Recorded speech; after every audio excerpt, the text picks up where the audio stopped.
लाखों कर्मचारियों का मसला है। प्रदेश सरकार बलपूर्वक उनकी आवाज को कुचलना चाहती है, दबाना चाहती है। ये जो सरकार का रवैया है कि डेमोक्रेटिक राइट्स को जो है वो बहुत जरूरी है कि हनन करने पे लगी हुई है कि हम आपको ये आंदोलन नहीं करने देंगे। कोई सरकार से पूछ के थोड़ी करेगा कि उसकी मांग क्या है।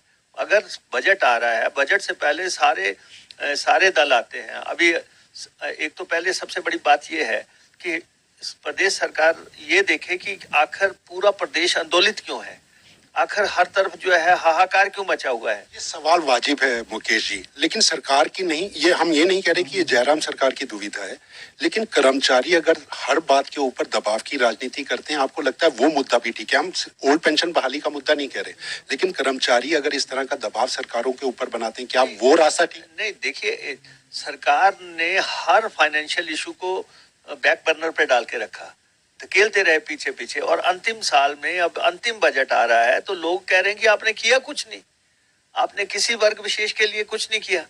अब आप देखो कि सरकार कर्मचारियों को कैसे कुचलना चाहती है। सरकार को जैसी आहट होने लगी कि कर्मचारी जो है लामबंद हो रहे हैं, इकट्ठे हो रहे हैं। हिमाचल प्रदेश में कर्मचारी बड़ी संख्या में है और कर्मचारियों का और भाजपा का पहले भी टकराव हो चुका है, काम नहीं तो वेतन नहीं को लेके, और उस समय भी इन्होंने कर्मचारियों पे जुल्म सितम ढाए और उन पे डंडे चलाए, पंजाब ब्लैक कैट कमांडो मंगाए, बहुत कुछ किया, लेकिन आखिर भाजपा जो है उसको हार का सामना करना पड़ा। एक बड़ा सवाल मुकेश, एक बड़ा सवाल मैं जो जरूर पूछना चाहता हूँ, तत्कालीन वीरभद्र सिंह सरकार थी, कर्मचारियों को डर और डंडा दिखाकर वो भी अपनी बात, सरकार की बात को मनवाने की बात करते थे। आपने ठीक कहा कि भाजपा की पुरानी रिवायत के हिसाब से आप इस तरह की बात कर रहे हैं, लेकिन आपकी सरकार आएगी, क्या अगर इसी तरह की दबाव की राजनीति कर्मचारी करेंगे, आपका स्टैंड यही रहेगा? जो अब देखिए, कर्मचारी दबाव की राजनीति क्यों करेंगे? कर्मचारियों ने देखो, इन्होंने शुरुआत किसने की? 1 फरवरी को हिमाचल प्रदेश सरकार ने एक ऑर्डर जारी किया, order under section 6 of Punjab security act 1953। ये 1953 का लेके आ गए कि प्रायर परमिशंस के बिना आप हिमाचल प्रदेश में रैलियां नहीं कर सकेंगे, डेमोन्स्ट्रेशन नहीं कर सकेंगे, और तो और प्ले बैंड नहीं कर सकेंगे। तो ये कह दिया कि ये दंडात्मक अपराध होगा। ये सरकार जो है कर्मचारियों से टकराव कब का मोल ले रही है। तो ये 1 फरवरी कर्मचारी काम करे या आंदोलन करे? सुनिए, लोगों के पास डेमोक्रेटिक राइट है, उनको रिसेस भी होती है, उनके शाम को भी वो बात करते हैं, अपनी बात रखने का सबको अधिकार है। अब कर्मचारियों के मुद्दे ज्वलंत हैं, चाहे उनको ओल्ड पेंशन स्कीम का मसला है, चाहे उनके जो है वेतन आयोग का मसला है। जब इम्पोर्टेंट मसले सामने आ गए तो सरकार ने 25 फरवरी को फिर एक नोटिफिकेशन चीफ सेक्रेटरी ने निकाल दी कि स्ट्राइक, डेमोन्स्ट्रेशन, बाइकॉट, ये सब जो है अनुशासनात्मक कार्रवाई होगी। और रूल 3 और 7 ऑफ 1964 कंडक्ट रूल, 1964 के कंडक्ट रूल निकाल के ये कह दिया, काम नहीं तो वेतन नहीं, आपकी सैलरी, वेजेस, एमोलमेंट, पैसा आपको नहीं मिलेगा और आपके खिलाफ मुकदमा दर्ज होगा, आपकी सस्पेंशन होगी, आपकी रिमूवल फ्रॉम सर्विस होगी। ये भी मुकेश, कल एक ऑर्डर और नया निकाल दिया, 2 मार्च को एक निकाल दिया कि कोई सी मुलाजिम को छुट्टी नहीं मिलेगी, कोई मुलाजिम छुट्टी नहीं करेगा, और छुट्टी वालों की सूचनाएं चीफ सेक्रेटरी ने मंगा ली।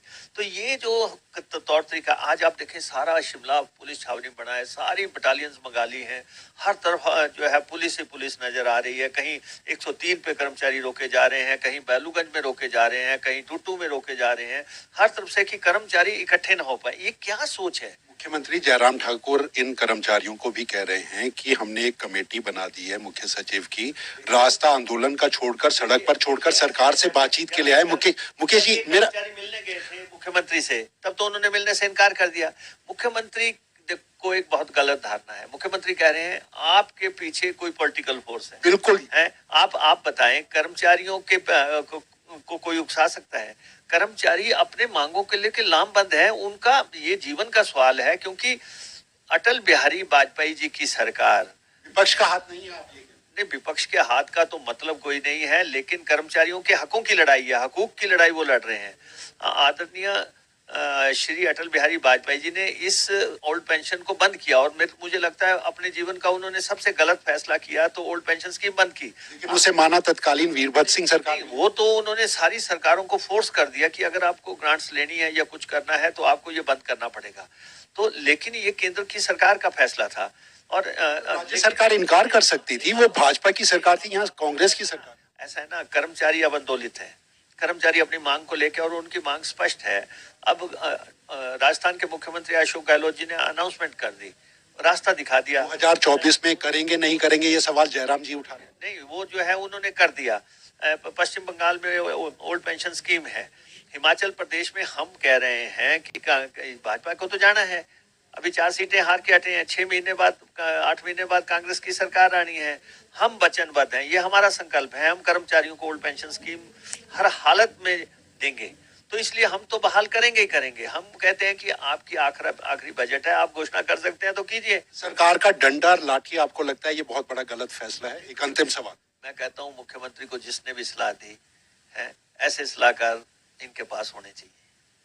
आज सड़क के भीतर का ये आंदोलन, वो भी ऐसी सूरत में जब सरकार दो टुक इन कर्मचारियों को कह चुकी है, सड़कों पर आंदोलन करोगे, हम नहीं झुकेंगे, बात करनी है टेबल पर बात करो, मसले सुलझाने की कोशिश होगी।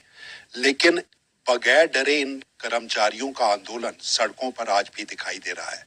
जयराम सरकार एक ऐसे मकड़जाल में फंस चुकी है जहां उसको ये बनाए नहीं दिखता कि इस फैसले को वो लागू करने की तरफ अपने कदम बढ़ाए, या फिर जो अपना मूड या स्टैंड वो पहले बना चुकी है। और ऊपर से विपक्षी दल कांग्रेस का सीधे तलक तेवर है। कर्मचारियों पर डंडा बरसाने वाली ये सरकार आम चुनावों के आने वाले वक्त में जनता का, कर्मचारियों का दिल कैसे जीत चुकेगी? राजनीतिक पेच में फंसा ये ओल्ड पेंशन का मामला आखिर क्या रुख अख्तियार करता है? क्या कर्मचारियों का दिल कांग्रेस और भाजपा की तरफ जाता है? ये आने वाला वक्त तय करेगा। लेकिन सड़कों पर उमड़ा सैलाब जयराम सरकार की दिक्कतें जरूर बढ़ा रहा है। कैमरामैन सुभाष के साथ अरुण उनियाल, खबरें अभी तक।